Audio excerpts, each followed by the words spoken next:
Hello guys! Welcome back po ulit dito sa ating YouTube channel, Don't Be Said It. For today's video guys, pag-usapan natin yung post ni Zainab na hindi lahat ng video na pinopost ay merong earnings. Guys, totoo naman ito.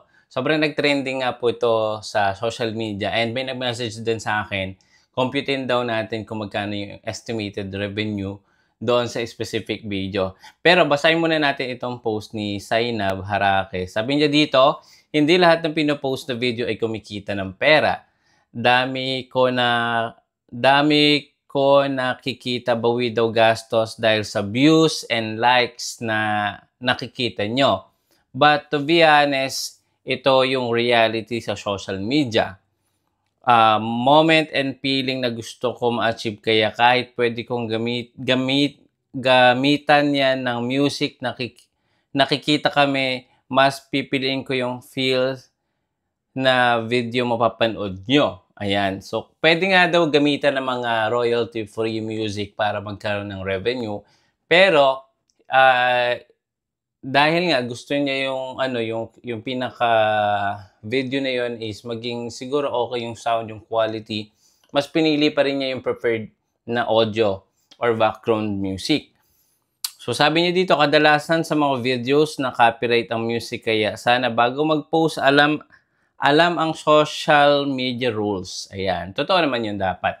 So meron tayong tinatawag na mga policy dito kay Facebook. Una nga dito yung partner monetization policy, pangalawa yung content monetization policy, pangatlo yung pinakamabigat, yung community standard violation. So wala naman siyang community standard, pero siguro pasok yun sa partner or content monetization policy. Iwas din kayo sa mga fake news. Again, di lahat ng nakikita nyo online, re-upload or uploads ay totoo. So meron pa ditong isa. So pinakita dito ni Zainab yung kanyang screenshot, your video contains content claimed by someone else. Ibig sabihin, copyrighted nga po yung audio or yung background music. So, this special gift from Bia and Lucas teachers, we couldn't help but be a teary-eye watching this. So, yun nga, dahil gumagamit po tayo ng mga copyrighted music, mataas po yung chance na hindi siya ma-monetize or magkaroon ng monetization freeze or wala talagang kikitain yan. Dahil nga po, kailangan natin niyang i-dispute, i-appeal, or i-delete para ma-remove yung copyright. Pero pwede rin naman nating i-retain na lang. So, meron din naman tinatawag na shared revenue. Ano nga yun? So, pwedeng magkaroon ng hatian. Yun nga lang, depende kasi yan sa pag-uusapan nung nag-report or nung nag-claim nung audio na ginamit sa music. So, mapapansin nyo guys, kadalasan nagkakaroon po tayo ng mga ganito kapag nga po mga sikat na mga audio or background music yung ginagamit natin. Kaya be very careful sa pagpili at paglagay ng mga audio or background sa inyong video na ina-upload. Ito pa yung isa. Ayan. Your video contains content claimed by someone. Imagine 56 million or 56 million views. Ang laki talaga guys ng posibleng kitain po niyan. So, isa na nga po sa ginawa natin na reaction video, yung earnings ng isang creator dito sa Facebook na kilala naman din natin ito, sinusubaybayan ko din. So, papakita ko sa inyo yung kanyang kinita sa kanyang video na umabot ng 143 million views. So, tara, check muna natin. Ayan. Ito yung video na yon. Sobrang ikli lang nito.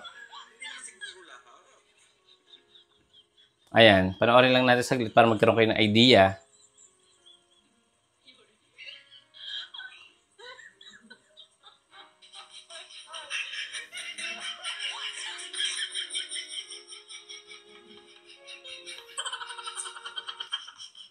Ayan. So ngayon, ito yung next video. Actually, sinave ko na yun para may reference kayo. Ayan. As of now, siguro nasa 150 million na yan. Pero dito, binigyan niya tayo guys ng computation kung magkano yung kinita niya, total estimated earnings, yung views, and approximated earnings. Kung ayan ay mako-convert into peso to USD into peso.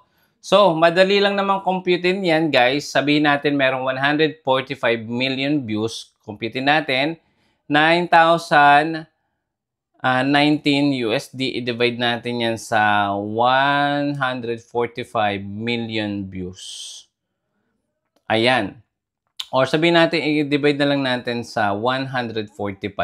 So, nag-average guys ng 62.2 US dollar per 1 million views. So, kung into peso, ayan, i-times natin sa 55. So, 3,400 pesos every 1 million views dito kay Facebook. So, sa mga nagtatanong, ang laki, di ba? Pero guys, yung Pilipinas ay isa sa pinaka-low earnings sa ads. Ayan, nasa ano tayo, low CPM na tinatawag. Kung familiar kayo sa CPM, ayan po yung click per mile, kung saan category po natin ay isa sa pinakamababa na ad revenue.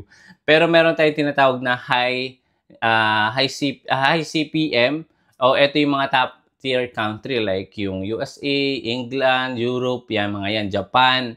So, ang tataas ng ads doon. Ibig sabihin, kung ang per 1,000 views dito ay nasa 3,400 pesos, doon po times 10.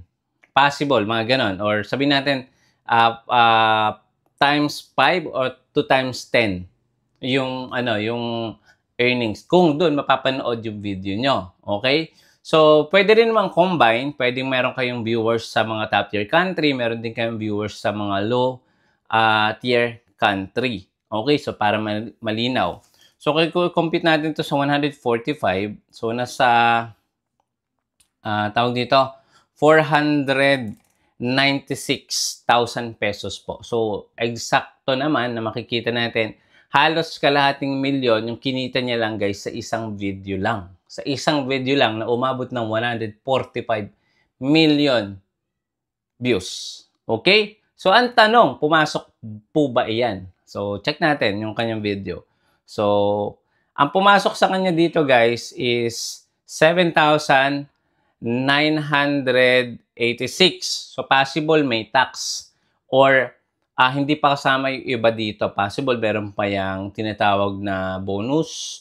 Meron pa yung tinatawag na stars. So, ito yung pumasok sa kanyang BDO account. 7,986 times natin sa 55. So, nasa ganun din, 400 to 500,000 pesos yung kanyang kinita sa isang buwan, 'di ba? So, malaki. Kung malaki, yon. Dapat talaga, guys, upload lang tayo, continuous, no? And kung meron tayong mga nakikita, mga nag-million views, totally naman totoo na hindi yan sumasahod yung iba. Kasi nga meron copyright or meron violation. So, eto is malinaw yung kay Tems Trinidad, isinahod po talaga niya yan. Okay? Sa loob po ng isang buwan, sumahod siya guys ng almost 450,000 to 500,000. So, nakadeclare naman, nakakita naman natin doon dahil pinpublic naman niya yan para magkaroon lang tayo ng basihan. So, nag-average guys dito sa Pilipinas, yung ating per million views ay nasa 3,000 to 5,000 pesos per million views. So, kayo na mag-compute.